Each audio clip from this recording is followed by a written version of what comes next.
tell somebody. This is the best thing I've ever seen. That. Let's talk about that. You need this. Listen to this. Memorable and exciting. Well, then be less boring. I'm going to tell everyone. Wait here. Mighty remarkable, Big Daddy. Remarkable. Welcome to Remarkable, a podcast for B2B marketers that deconstructs the most iconic moments in film, television, pop culture, and advertising for a single purpose: to give you, the B2B marketer, the same storytelling techniques that the pros use. In each episode, you will learn techniques from Hollywood, Pixar, Marvel, and beyond, from Spielberg's hands to yours, bringing remarkable content ideas to you every single week. I'm Ian Faison, CEO of Caspian Studios. This is Remarkable. This week, we're talking about B2B marketing lessons from Pokemon.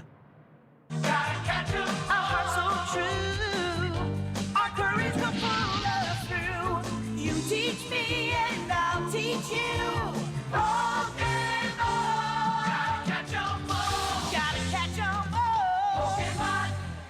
With the help of our special guest, Fractional CMO to startups everywhere. Veronica, how are you? I am excellent, Ian. It's a little bit cold in the Bay Area these days, but otherwise I'm doing pretty well. I know. I'm like sitting there, I'm like, come on, people, 50s? This is unbelievable. So Veronica, why the heck did you pick Pokemon to talk about today? It's a little bit cliche because I am a lifelong fan of Pokemon, but I also used to lead marketing for Pokémon GO. So I not only have a perspective on Pokemon from the fans' side, but actually working on the back end on one of the greatest games of all time, which was a huge honor. And so I like to think that when it comes to what are the marketing lessons and B2B marketing lessons you can take from Pokemon, I could speak to both sides, both as a fan and as a steward of the brand in the past. And zooming out real quick to your background, you're a fractional CMO now. You are working with a variety of different types of startups. You exited your last company and you took a little, I want to say a diversion because it truly is, to lead marketing for your brother. What does that mean? Yeah, it's funny. So my younger brother is an Olympian and he debuted in Paris this past summer, which was really exciting for our family because he's been a fencer since he was 9. There's a whole origin story where he really loved Star Wars as a kid and he kept trying to whack us with play swords, would demand that my parents buy him swords. Like he would take little butter knives at the dinner table and try to fight us. And so my mom got fed up, put him in fencing. And then, fast forward 12 years and he became a Olympic fencer. And as it turns out, it's very hard to qualify for the Olympics, no matter what your sport is, no matter how niche your sport may be, whether it's rhythmic gymnastics or swimming and more mainstream things. But in any case, hard to qualify for the Olympics. My brother put his everything into it. And the moment he qualified, which was only a few months before the Olympics actually happened, we sat down and we were like, hey, what if we tried to get you some sponsorships? What if we did more of your PR? What if we pulled a whole legal entity around this and just blew you up in all the best ways? Like I've been in marketing for 10 years. Why not point those guns toward a really cool cause like getting my brother some sponsorships? And he had also done a lot of work and a lot of soul searching around his own career ambitions, and he wanted to get into health and wellness. But through his work of learning about how to improve his health, he made a 180 with his personal life. And that's what he attributes his qualification journey to being so successful on. And so we're like, all right, let's take that platform of all the things you've learned about health. Let's get you some sponsors and let's make it really fun. So I spent a lot of the last year doing that with him. And on the side, we also created an electrolyte brand. So he had a whole vision. He found co-manufacturers. We tested it with different Olympians in the Olympic Village. So that was also a lot of fun. But in the end, it's not common for Olympians to actually come out of the Olympics with money, like with sponsors, with all of that around them. And I'm proud to say that we were able to make that happen for him. So that was really cool. Amazing. So cool. And I think just adds such a unique perspective on business and marketing. And, it's very different than the tech marketing that I've done, but a lot of the same principles. So that was fun. And you keep it in the family, which is great. Meredith, what the heck is Pokemon? So for this one, we're going back in time to Japan in the 1970s. That is Meredith O'Neill, our amazing producer extraordinaire. We're going specifically to a suburb of Tokyo called Machida. And there was a lot of development going on at the time. So there was still like surrounding it were like forests and fields. And so we're zooming in on this little boy named Satoshi Tajiri. And he was obsessed with bugs. So he was always hunting for different insects in these forests and fields to the point where his friends called him Professor Bug, or I've seen in other places, Dr. Bug. I'm sure that's like a different translation of the same thing. But at the time, Machida was, like I mentioned, being developed really fast. There was a lot of building, and that started to like encroach on the fields and streams where he was sort of like collecting these bugs. And at some point during all of this, an arcade opened near his house. He was probably like elementary school age. And that's when he went in with some friends, and his obsession sort of transferred to video games, especially like Space Invaders. He was pretty obsessed with. And he started playing so much that he was like skipping classes, almost didn't graduate from high school, but he did end up going on to this 2-year program studying electronics and computer science, so very fitting. He ended up starting a zine called Game Freak, but Game Freak ended up becoming like super, super popular and got him attention in the gaming industry. So Satoshi was making this sort of zine, and he could write, and a lot of it was like sharing about sort of like computer programming and things like that, and cheat codes on games and things like that. But he wasn't a very good artist, and so he wanted to include some illustrations in there. And that's when somebody reached out to him named Ken Sugimori. He's an illustrator, and he was a fan of the zine. And so this was like a really critical collaboration that ended up happening, because Ken helped draw for the zine, but he also would end up shaping the artistic direction of Pokemon. So soon after that, Nintendo released this cable that could link two Game Boys together. And that's when Satoshi had this idea for a game where players could collect items and then exchange them through this cable. And so he started developing a game called Capsule Monsters. Imagine if Pokemon was still Capsule Monsters, because that would that's crazy. Yeah, totally different feel. But it took a really long time. It took him like 6 years. And he ended up having to fund it through other projects he did under Game Freak, which ended up being like a full-blown game development company.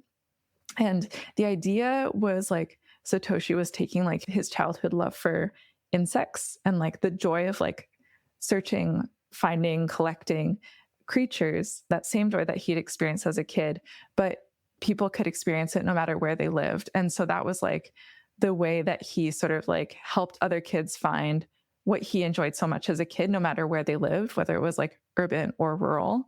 And so in development, he made like a few critical decisions that I feel like really shaped the game, namely that the kid in the original Pokemon was actually named Satoshi, and it was modeled after him as a kid. And when that came to the US as like the anime, that became Ash. So if you've seen the cartoon, Ash is actually him as a little boy. And he also decided that the monsters the creatures would faint instead of die, because he didn't want the game to be morbid, which I think is really sweet. The other thing that happened was when he went to license the game, there were trademark issues with the title Capsule Monsters. So he decided on Pocket Monsters, which is shortened. He ended up shortening to Pokemon. So what exactly is a Pokemon? Cute, cuddly characters who become supercharged so they can fight their enemies. It ended up being officially released in Japan in 1996, with two different versions, red and green, which had different characters on each, and that encouraged trading between players. And there were 150 characters initially, or there were supposed to be, because as a prank, a programmer added an extra one named Mew. So if you've seen Mew, the like gray cat, he kind of like only meant for it to be discovered and collected by Game Freak staff. But it ended up like becoming a rumor that spread that there was this like one extra creature. An extremely rare Pokemon? Awesome! Mew's the ultra awesome Pokemon!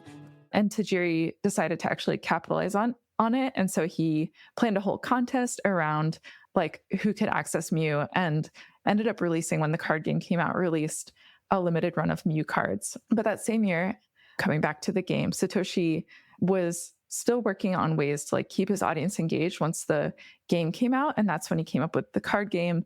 The card game was a huge hit. And then they also came out with the anime shortly after. Pokemon the movie joins Pokemon the video game and Pokemon the trading card as must-sees and must-haves. They released different versions of it as well.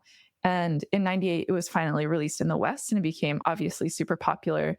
And they called the phenomenon Pokemania. More than a game. Anybody know how to play this? How to get to the next level? Or a top-rated TV show, Pokemon is an undeniable obsession with children across the country. And it's become one of the highest grossing multimedia franchises with over $95 billion in total revenue across games, merchandise, animation, and a feature film. I have a quick question before you get into your finale here. Yeah.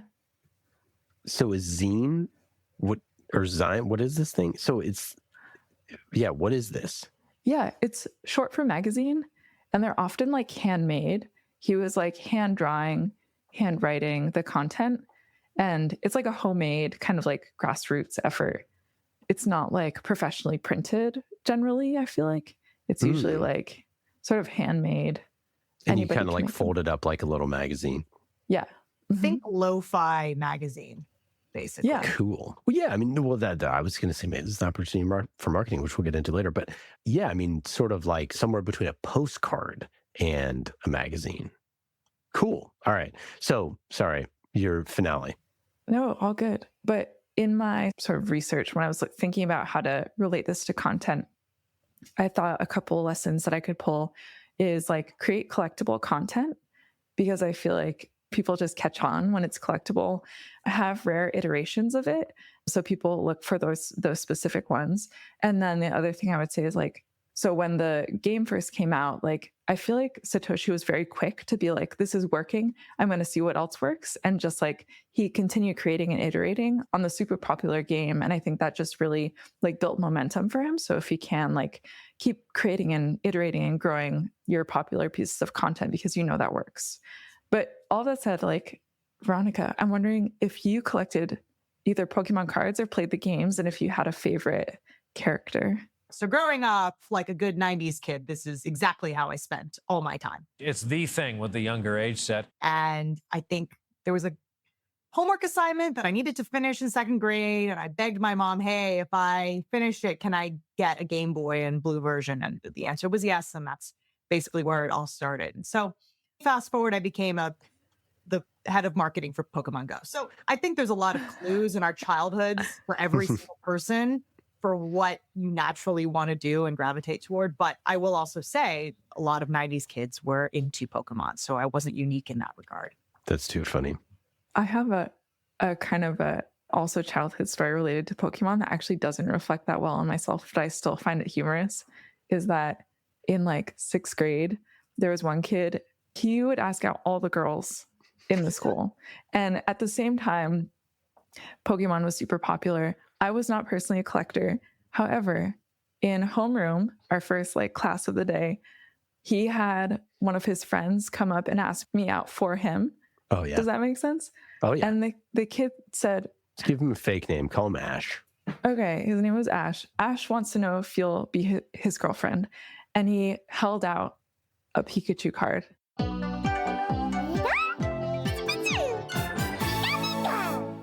Ooh. And of course, everyone wanted that. It's so cute. It's the best of all. And I took the card out of his hand and I said, no, thank you. And I put the card in my pocket. That's excellent.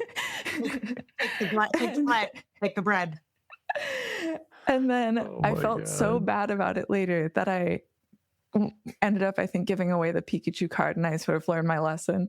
But that was my really funny memory from Pokemon. Wow. That is so funny. Are you serious? So, okay, first, man, so many things there. But the guy asking his friend to ask you out as and with the gift is, I mean, clearly he had no shot from that point on. But taking the card is just ice cold. That's so great.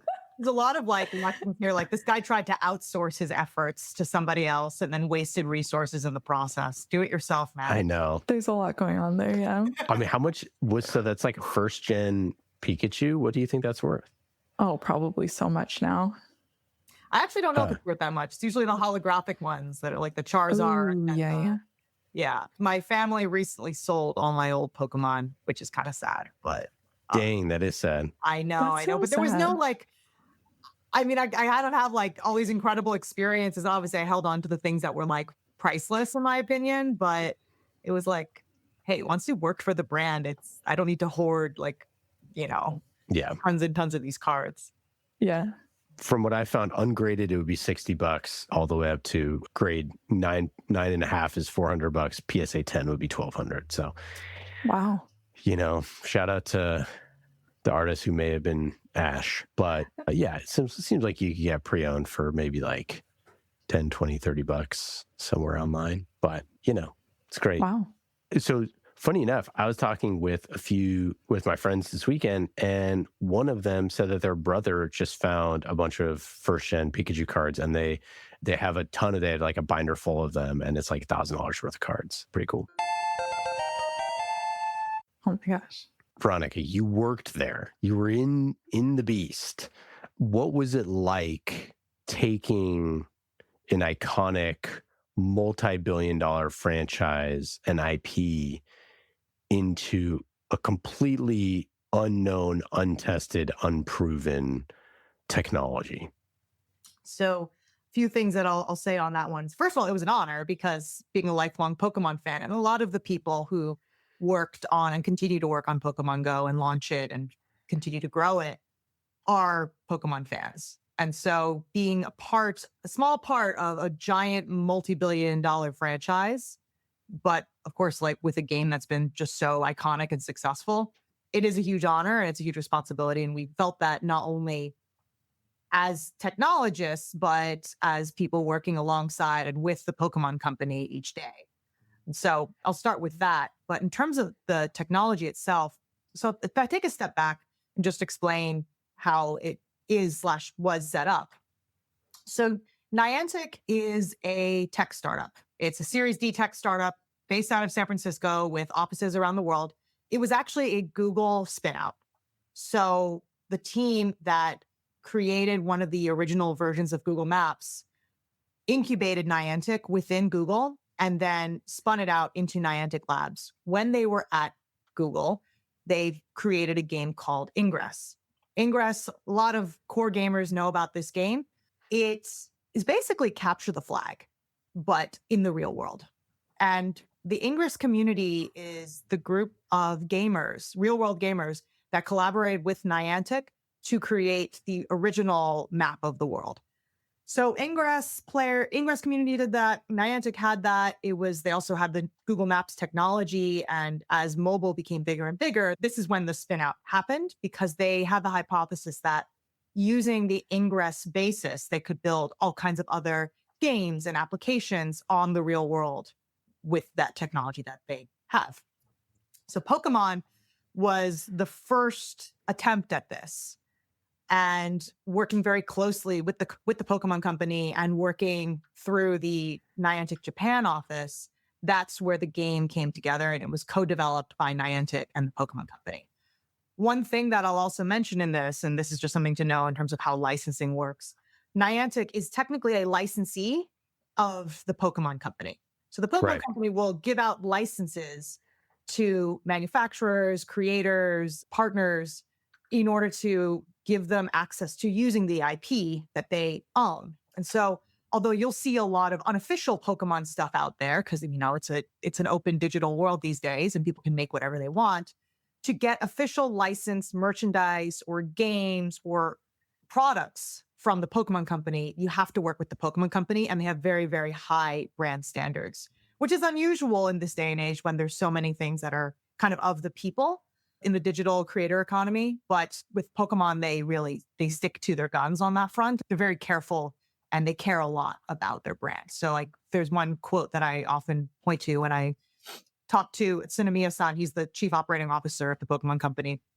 And I'll never forget how he would always impart on us and impart on me, we care about these creatures. These creatures are they're almost like family members. And we want these creatures to outlive us. So the stories about them outlive our lives.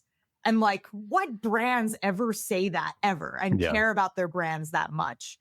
But I mean, just in the stories that you told, Meredith, of what is the origin of Pokemon? those are the stories, those are the characters, those are the creatures that have evolved, no pun intended, to the present day, but continue to live on as a brand that we just never, we don't have brands like that nowadays. People are so like quick with what they want to churn and burn. So taking a step back again, the dynamic between being at a tech company where you want to move quickly, move fast, break things, test things, and then also working with this iconic brand that really, really cares to the point where they're like, these creatures are going to outlive me. Their stories will outlive me. That's a crazy balance to strike. I think we struck it well, but it is something that is very emblematic, I think, even of the modern world. Did you have any idea how viral it was going to go, and like why was Pokemon the choice for that particular game? Because you could have pursued, the broader team, not just you, obviously, but like the broader team could have chosen any IP franchise to go potentially partner with. Like, why this one? And how did that sort of come about? One thing I will say is that Niantic has pursued a lot of different games and a lot of different applications in the years since. And that was always the intention. So Pokemon was never the be all end all. And Niantic is very much a technology company that has experimented and worked a lot with like Web3 and AI, and how do you combine those elements with AI or AR, augmented reality, and create experiences that you can't otherwise have without those technologies coming together. And not just games. Having a spatial technology that does all sorts of things other than just games. Totally. But this was the thing that put Niantic on the map, no pun intended. So why was it Pokemon? Well, I think it's a very hand in glove franchise. The franchise itself, plus the concept, this literally made the dream come true. This game made a dream come true. You could literally leave your house and go find Pokemon. Nothing else is more perfect than that. And I'll even say, just candidly, I was on the inside and worked through a lot of the teams as we were developing other products. Some of those didn't make it out. And it was usually it wasn't making a dream come true. It might have been like too, force fit into a different, like an idea for a game or an application may have been too force fit. With Pokemon, it was hand in glove. It was perfect. Like if you were partnering with like the NFL or something and you're like, go find the football, it's like, that's not like a good fit. Right. Yeah. So there's all kinds of like, it's a startup. So you're trying a lot of different things. And I think as you look back, it's like, okay, well, Pokemon worked because it's hand in glove. It makes the dream come true. And how it happened, a lot of it was just very organic. The conversations between the two companies started very early, especially because the CEO of the Pokemon company and his wife actually played Ingress. And so then they started thinking, oh, what if he made this Pokemon? And then we had a really, really incredible, talented product manager and game designer who had some connections over there. And then another marketing manager. We had like a Japan office. And so it were those connections that actually got Ishihara-san across the line. And they said, all right, let's try this. And here's the other interesting thing about Pokemon GO. When the game was in beta, the metrics were really good. Like the retention rates, the activation rates, just all the metrics up and to the right. But people were giving really bad feedback. They were like, I hate this. Why isn't it working this way? Why isn't it doing that? Why isn't it doing this? And the reason why the team launched the game is because the metrics just spoke louder than what people were saying. And so like kind of the lesson from that is like, obviously look at the metrics, but the God honest truth is that there's very few situations where you get to have that beauty of contrast. Like for the most part, people like have a lot of bad feedback and there's no metrics, or people have really good feedback and there's no metrics. That's actually probably more common. Like people will be like, oh, I love your product so much. And then especially in early stage startups, and then the metrics are just like no bueno. But in the case of Pokemon Go, qualitative feedback was bad, metrics were good. And so launched on the back of that, which I think was very prescient. And I'm curious, when you say like the feedback was bad, is it because this is there's a very famous parallel to LinkedIn with this, because LinkedIn, they had these like the Lions, LinkedIn open networkers or whatever, that would have like, 20,000, 30,000 people that they connected with, and they were giving lots of feedback, but the LinkedIn team was like, do we care about these people or do we care about the 100 million other people that like, whatever. So they had to sort of pick and choose. So anyways, is there something that those people specifically that you could figure out a reason why it was discarded, or that like the silent majority of people were just not commenting bad stuff, or I don't know, any insight there? When people give feedback, it usually means they're passionate and they give a fuck. So that's better than silence. And usually people who are speaking up are people who are passionate enough and they're speaking for maybe a couple other people, but maybe those other people are not as like loud and vociferous and upset. They might be like a little bit ticked off, not ticked off enough, they're going to say something. So they're kind of the tip of the iceberg. And then usually the rest of it is like an indicator. Hey, there's something here. You have to dig a little deeper. With Pokemon Go and with other games and with any product, there's always going to be core users who are like super users, power users. They'll have all these ideas. They'll want certain features. They'll want certain things fixed. They will be really loud. And then you'll get the rest of everybody, like that silent majority, like you said.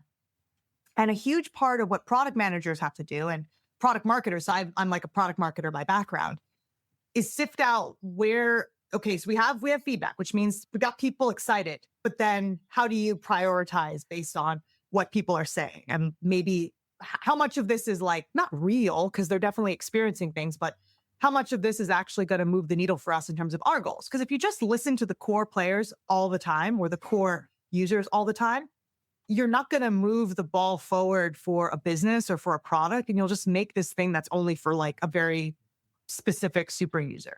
That's not to say ignore them, but you have to balance that feedback with what's going to work for the majority as well. Yeah, that makes sense. Okay, so it launches, and then like, what was your role in marketing this? And like you'd mentioned some of the sort of like brand guidelines. Mm-hmm. We're all familiar with brand guidelines. These are obviously extremely specific brand guidelines. Pikachu's got to look like Pikachu, got to move like Pikachu and act like Pikachu and sound like Pikachu.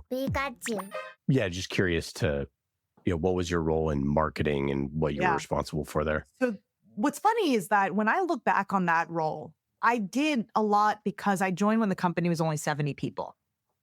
And I also was pretty junior when I first joined the team. I was the first like product marketer specifically assigned to Pokemon Go.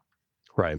And so I did everything with the team members who were hired with, like, there was a cohort of us that was hired like around the same time. We did everything. We all dabbled in community management. We all dabbled in how do you actually apply these brand guidelines? How do you achieve these business goals? And like, let's create the dashboard and then look at the dashboard relative to what the brand goals are with the Pokemon company. Let's take 9 p.m. meetings with the Pokemon company. How do we create the calendar of events that's going to be happening within the game and make sure that that calendar of events is matching the things that we need of the business, but then also like, do those align with cool brand moments that have nothing to do with Pokemon? Are we aligning with what's going on at Nintendo? Because they would have moments. For example, they launched Let's Go Pikachu, Let's Go Eevee. That was the remake of Blue and Red version, but on the Nintendo Switch. And so we actually had a Pokemon that you could only catch in Pokemon Go that you could transfer in. And we had a whole debut for that. We also did, like, I had TV commercials that I had to run if we were doing larger brand moments. We had integrations with live events, which I think are like very underrated nowadays because live events and in-person things are so integral to what Niantic did and does. And there's a new power behind live events now that we've come out of COVID and we're in this era of AI where like you can't even tell what's real online anymore. And so those were things that we, I think, pioneered and now like that much more important for any given brand. So the role really ran the gamut and I worked extraordinarily hard. Like I really cut my teeth on all these different media types and mediums and different ways of growing a product, especially when you have such strong product market fit like what we had at Pokemon Go. And what was the business model of like, how were you making money on Pokemon Go? Great question. So there are two sides of the business. There was the B2C side and there was the B2B side. On the B2C side, it was in-game purchases.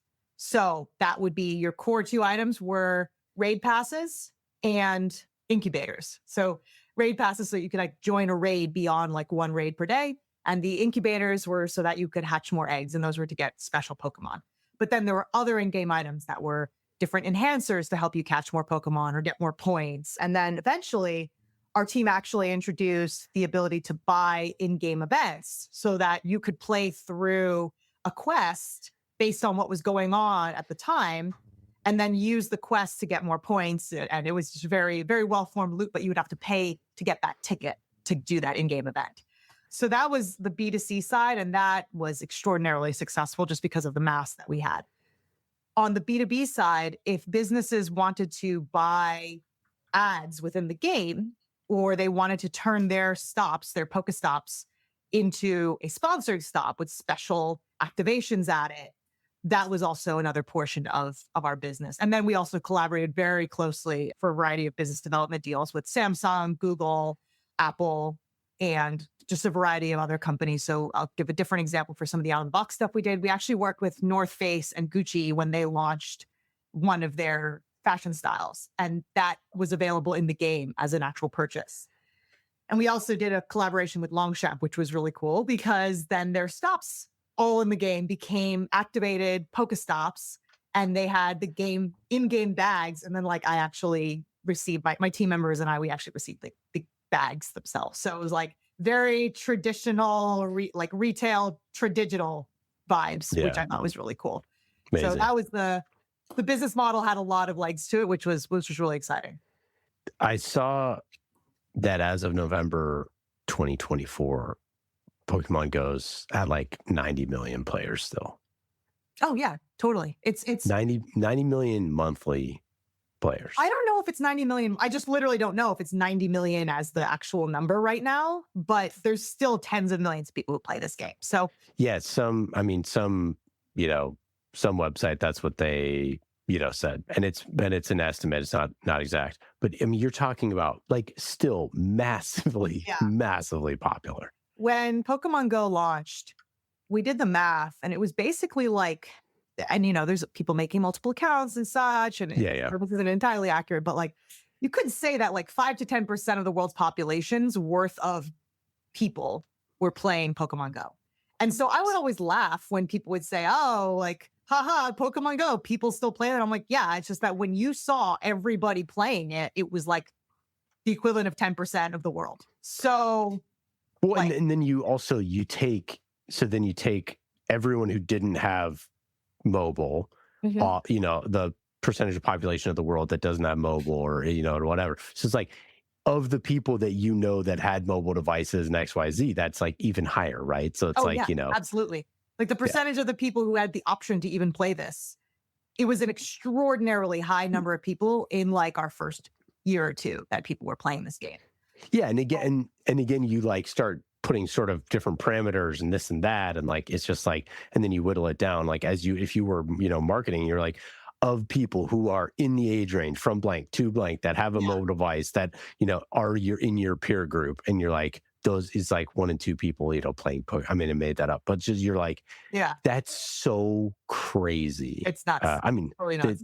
All the numbers are bonkers, but it's just that perfect blend of like brand, IP, something people grew up with, nostalgia, like you said, capitalizing on the actual dream, getting people outside, meeting strangers, community. It's just like every single thing all rolled into one. Something that parents can do with their kids, something that parents would want to do on their own. So, something that people who don't have kids would want to do on their own. It's just like all those different things combined into a perfect storm and a new technology that really no one had ever experimented with before. That's 100% correct. I like to tell people that if you want to know what product market fit looks like, I have 2 examples. One is Pokemon Go and the other is ChatGPT. That's product market fit. I mean, Google search clearly had / continues to have, of course, product market fit. But if you think back, if you're older than, 25 years old and you just remember using the internet in the 90s and early 2000s, it wasn't like Google took over all of a sudden. There were like 20 different search engines that you could use. And over time, people were like, oh, this Google thing seems to be working a lot better. This is a better product than all these other search engines, and all the other ones basically fell away. But in a moment, or over a course of time, or every summer you'll see people at parks playing Pokemon Go still. Yeah. ChatGPT and Pokemon Go. That's product market fit. Yeah. I love that. I would add Craigslist. Yes. Craigslist, undefeated. Undefeated. Absolutely undefeated. So insane that it's still so good. B2B marketing lessons from Pokemon Go. What do you got for us? All right. So I've got 3. So the first one is about game balance. So we often don't think about game balance outside of gaming, but it's really important that in B2B, you ensure game balance for your customer as they progress through your products. That's 1. 2, you want to be applying that consistency, character, and care to your brand, but it's best if you do it after you have product market fit, not before. Don't get precious about it too early. And the third thing is that immersive environments and in-person activations are really vital, even for B2B. I'd say even especially for B2B. So I'll go through each one of those. So I mentioned game balance. I don't know if you guys have had this experience with B2B startups or people trying to like sell you on B2B products, but they'll kind of come in and they'll assume you already have all this context, and they'll make all these presumptions like, and it's like, whoa, I don't know what you do. Like, you sound like a generic B2B platform. I'm not with you right now. And actually, I do this all the time, by the way. I'm the most guilty of this. Well, because the reason why is because I made a decision to host my podcasts at more like a 301, 401 level. So I just sort of treat, so a lot of times I do that. And then I'll go into like a sales call and I'll be talking to someone and I'm talking about like I don't want to say very advanced because it's silly, but like pretty advanced marketing sort of content strategy, stuff like that. Yeah. And then they'll be like, what's a podcast? I'm like, all right, I think I need to go back. That's it's totally fine. Audio delivered on demand. Audio on demand, baby. Yeah. It's like, you don't know what a podcast is, but like a lot of people who need a podcast as part of their content strategy probably don't know what a podcast is, which is partially why they haven't started one. But yeah, or their boss doesn't, right? Yeah, so then they know what it is. They're like, I love podcasts, but like I talked to my boss and my boss said that the CEO of our company doesn't listen to podcasts. So, he still watches the news every night. So like, why do we need to do this, or whatever? And you're like, oh, we got to go back to basics. So anyways, I'm very guilty of this. He also watches LinkedIn. This is work. Shout out to LinkedIn for great content. So basically, people will start at a higher level than what is needed. And there was a really amazing salesperson once told me that you want to make sure that a person is part of your religion before you try to sell them the Bible. Right. And so what I think, like going back to games, the best games are very well balanced. So they will start you off on level 1, and then you slowly progress through, or you speedily progress through, and then the difficulty will match what you are looking for. And your success in the game depends upon your actual abilities. It's not based on randomness. It's not these like frustrating things that just sort of happen that you have no control over. It's sort of like when people talk about gamifying life. It needs to be at the right level of difficulty for you to not just get frustrated and give up. So a really good game will make it just difficult enough, or just right at your level, not like totally random or not relevant to where you are. Pokemon does an extremely good job of this. You start off in Pallet Town in the original ones, and then you move through, and then you get to be stronger and stronger, and then you like triumph at the end. And so there's a story that progresses very linearly. And then, even then, you can also do more open world things. You can go on side quests in some of the more recent games. You can play little side games. You can try to be there's people who will try to beat the game with just a team of Pidgeys, or they'll find other ways to min-max the fun of the game, or they'll try to catch all the Pokemon. They'll actually just try to be completionists. So you can take it in a lot of different directions. And what you want to do in B2B is meet your customers where they are. Like if they're a real prospect, take them through the journey. Don't just assume that they have all this context. Like you wouldn't throw somebody into the game at the 4th gym in Pokemon, or you wouldn't have them be battling somebody who they would never have a chance of beating. You would take them through the progression. So really kind of almost cheesy to put it out there. But like you just said, Ian, like you've been doing this a while, and sometimes we get caught up in our own core mindset and we forget, hey, we have to take the customer through a journey and through a balanced game, if you will. It's a great lesson. And you can prompt them and say like, hey, do you need to do this? And like one of the biggest pains that we all have, especially executives, is when, and I'm like notoriously, I rail against this because it drives me absolutely freaking crazy. If I fill out a lead form as the CEO of a company and I have to talk to a BDR, I'm literally going to go buy somewhere else. Yeah. Like, I do not need to be qualified. I qualified myself. I know if I can buy or not. That I think is the biggest, dumbest waste of time that these companies have done and they've set up.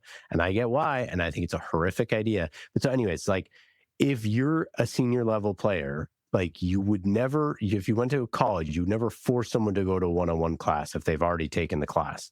Yeah. Right. So it's like, you just have to meet them where they are. And if they say, I don't want to deal with any of this, I just want to know the pricing and I just want to get this to my CFO, the savviest sales reps will figure out a way to say like, totally, let's go do that right now. I just want to make sure that you know this, this, and this, which are super unique to us. And I think you might want to know this. Like, I'll show you pricing, but like, there's just one other thing that you might not want to know. Like, that is the art and the science of this whole thing. And like, hopefully your marketing team has done a good enough job to educate them on those little extra things that by the time they get to sales, hey, show me the pricing. Yeah, it's funny because the example I gave was the opposite. It's like, hey, maybe you're coming into advanced, but if you have an advanced player, give them the advanced treatment and don't frustrate them with the BS. Yeah, I mean, you know, if you need to learn, like, do you want to go to through all the tutorials of like how to swing the knife and how to do the thing and how to do, you know, how to learn how to do fencing and all that stuff, or do you just want to go to qualification for the Olympics? Yeah. Okay, sorry. Number 2. Oh, that's great. Yeah, so number 2 is about brand. And if you're I mentioned that quote from the chief operating officer of Pokemon Company. When Tsunomiya-san said that, I was like, oh, wow, that's you're becoming the steward of this like a brand that has a multi-generational vision. And there's so few brands that do that nowadays. But I'm a fractional CMO for early stage startups.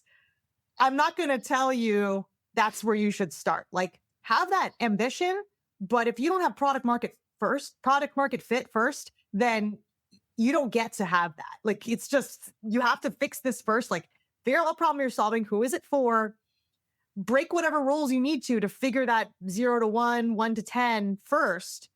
And then you can start to think about being precious about your brand. I can't tell you how many people I've worked with where they get very precious about the brand and then it becomes this like scramble around the brand before they actually are like, once you have something to protect, like the Pokemon Company, totally. I got why they got so precious about it.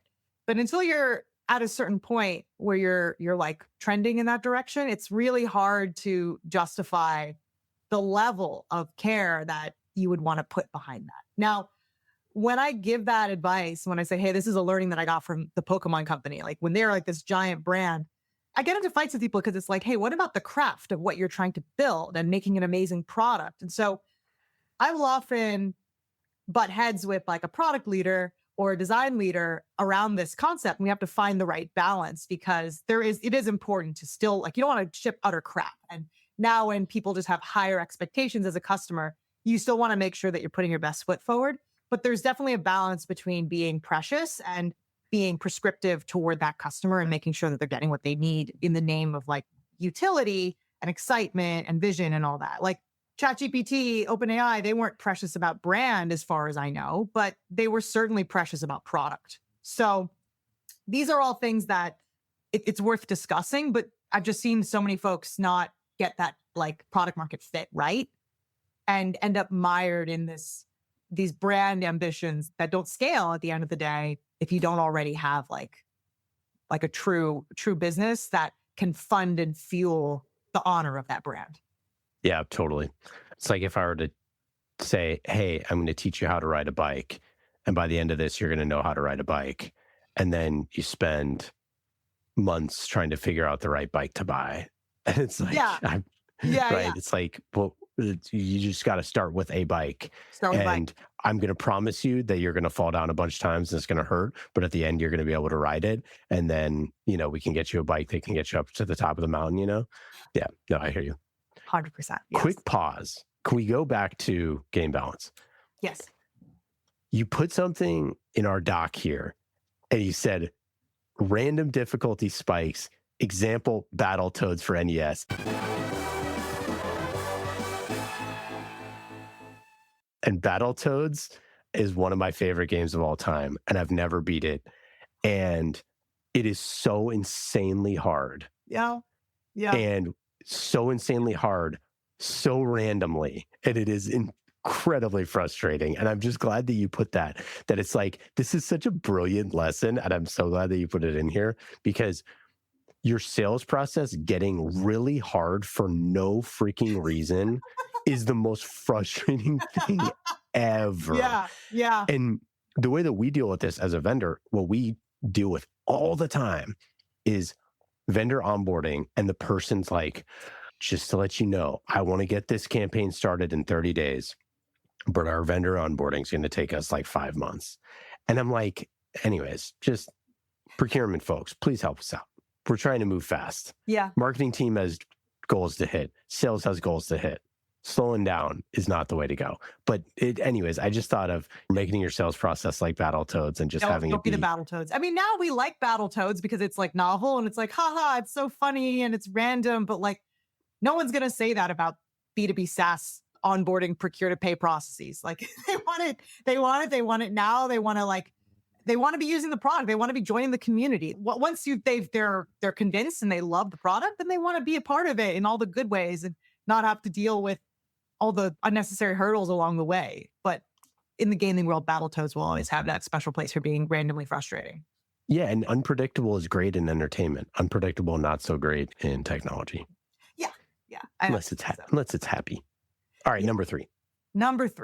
So when it comes to B2B right now, and this was a really deep conversation that I had with a friend of mine who is the CEO of an AI dev tools company. And we were like, where's the world going? Like, you're working in AI. I'm doing marketing across a variety of different startups and different. I just come back from Paris. We were having this conversation. I was like, and Paris was just so amazing because it was this return to the world. Everybody's excited about Paris. It was so magical and amazing. And not just because my brother was in it, but just the vibe of Paris as a city. And so we were talking about this, and I went back to thinking through like Pokemon and all the work that I had done with Pokemon GO. In this era of AI, where you don't know what's going on online and everything's fake and, there's AI slop everywhere. And we've just come out of COVID. Like, COVID was only like 2 years ago. Like, lockdowns were still happening in 2022. I think that immersive environments and in real life activations are more important than ever for marketers and brands. And even for an AI dev tools company, these in-person events are going to be really important. But when you think about B2B events, you think about conferences and these like kind of like old school vibes. And I don't know if any company has gotten this right yet.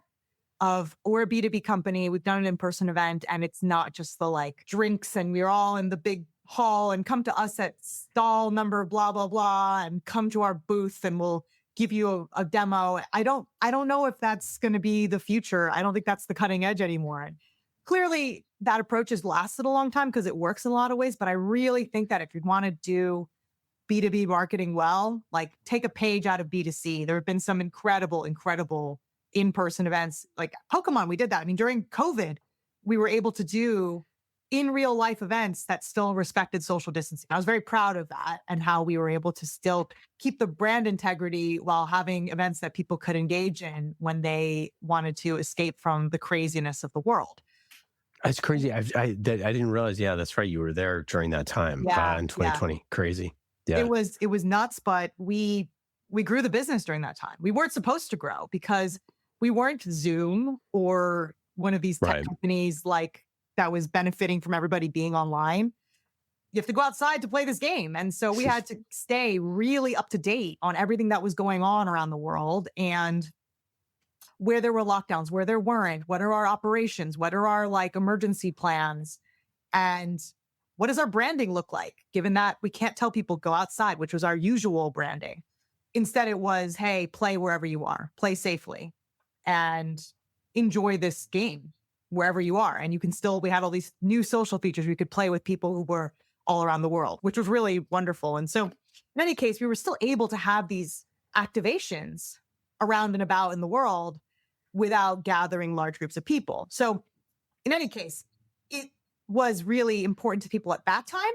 And it's going to continue to be really important to people in the coming years. And another trend, obviously, is hybrid and remote work is not going away. So the power of a really excellent in-person event, when you've got AI slop, people working hybrid and remote, people still coming out of COVID, it's really powerful.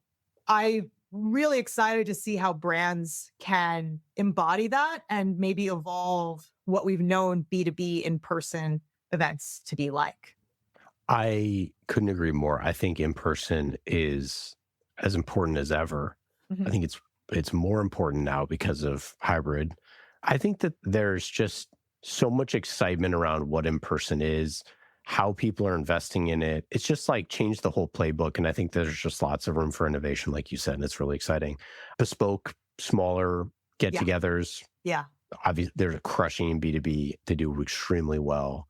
There's actually one event that I heard about that I didn't get to go to, and I can't even remember who ran the event. But somebody had, like, at one of their retreats or something, they had an actual fireside chat. Like, they had an actual campfire and s'mores, and they're like, we're going to do a fireside chat, but guess what? There's a fire. Like, that's funny. So I thought that was brilliant. And actually, Scribble Ventures, which is a VC firm out here in Silicon Valley, run by Elizabeth Wheel, and her husband, Kevin Wheel, is the CPO of OpenAI. So they actually are investors in my husband's company, which is a battery technology company. They ran an event for their LPs and portfolio companies at their house, and the event's theme was camping. So the event trinket they gave to everybody was a Scribble Ventures blanket, and they had like write letters home from camp, like a place where you could really write letters and like mail them. And they had ice cream and tacos, and it was so chill and definitely not the typical VC, like let's have a very fancy sit down dinner. And it just facilitated a lot of really good, vulnerable conversations among the people that were in the community of Scribble. So I got to go to that because I went with my husband and his co-founder. That was really amazing. So these events are starting to stick out of my head, but I just haven't seen it in person for me with a B2B company. And I wonder how that's going to evolve. I did an event years ago with Founders Fund where we played laser tag on Angel Island. That sounds amazing. Yeah, so we took ferries over. There's like some like snacks and drinks, stuff like that on the ferries. Played laser tag on Angel Island, just like, I don't know, 50 different founders, stuff like that. And that was really cool. And then you get to know founders, like being on the boat and all that sort of stuff. And then, you know, you're playing laser tag, you're getting out, you're exercising. It's really fun. And then the other thing that we did is they rented a movie theater and we watched, this is a different time, the documentary that they made using all the original footage of like the moon landing and stuff. Anyways, but it was really cool. It was like a private screening. They just had a very, very smart, I don't know what he was, but his official title, but a guy there that just very understood community and just understood stuff like that. And like, you just think is like, that's the stuff that's so memorable, right? And like events are just great. Like, you know, like every year, like there's been a few sort of events in the marketing space recently that sort of have got a lot of love. Like, oh, this was unlike any event I've ever been to. And it's just like, there's so much room for experimentation and figuring out what that stuff is. And it's so important. And we got to say too, like part of the thing with Pokemon Go that's so magical, which is part of augmented reality, is like getting into the real world. Yes. Like that is so important. And like physical exercise, being healthy, getting out into the real world, seeing real places, like getting on the road, like it is so important to do that stuff. Exploring your own city, exploring the place where you live, going to new cities. Like the fact that people are like going to new cities and like exploring them using Pokemon Go is like the freaking coolest thing ever. It's like so cool. It's like so incredibly cool. And like marketers can just take notes from that. Like you could create like right now for basically free. You could start your phone, create a podcast of you walking around Chicago and calling out different, whatever places along the way, go back, add in like historical stuff. You could literally create like an augmented reality of you walking around Chicago and doing stuff like that for free. That's something you could just do, So it's like there's endless ways that you can be creative, whether it's with audio or with other types of augmented reality. And like, that's the coolest thing about Pokemon Go is like you learn about yourself, you learn about the world, you meet new people, and it's why it's like the best game ever. Yeah. And a big part of what John Henke, our CEO, was all about was, hey, this is not just sit in a corner and put on your VR headset. It's go out there in the world and make things happen and meet people and be healthy. Like we were actually a health company. It's what I like to tell people. We were a health company in disguise because you would make friends and you would build community and you would walk a lot. So that was a tenet of all of the products and games that Niantic would create. And it was a lot of fun. It was really fun plus meaningful. And I don't know if there could or would be, for me personally, another role that is like as rewarding, especially given the period of time when that'll happen, like COVID, et cetera, as what I got to experience at Niantic. Yeah, I mean, I mean, maybe there will be in the future. The thing that I will say, final thing for me here is like video games. There's a lot of studies shows that video games are actually very correlated to happiness. And let me just take a step back to say just games, right? Yeah. Like gaming, we get associated with video games and board games and all this sort of stuff, playing cards, playing whatever spades or whatever your thing is, playing games with other people is correlated to happiness. 100%. It is the opposite 100%. Of isolation. It is the opposite of solitude. It is, doing all those things. Like that is the antithesis of sitting on your phone and scrolling on TikTok. And I'm not like being, hey, that's the worst thing in the world. I'm just saying like, it is correlated to happiness. And like as marketers, creating activities and content and brand experiences and all that correlate to happiness is a good place for your brand to be. It's true. 100%. And that's possible whether you're B2C or B2B, tech or otherwise. That's the spirit you want to bring to it. Veronica, this has been wonderful. We could keep going on and on and on for hours. Yeah. Any other final thoughts on content or strategy or anything else here? I think in terms of just closing thoughts for other marketing leaders, I've always said you need to like the product and you need to like the team that you're working on. And I think that I'm not like the greatest marketer out there. I'm always learning. I still want to get better. There's still a lot of folks that I'm constantly trying to learn from.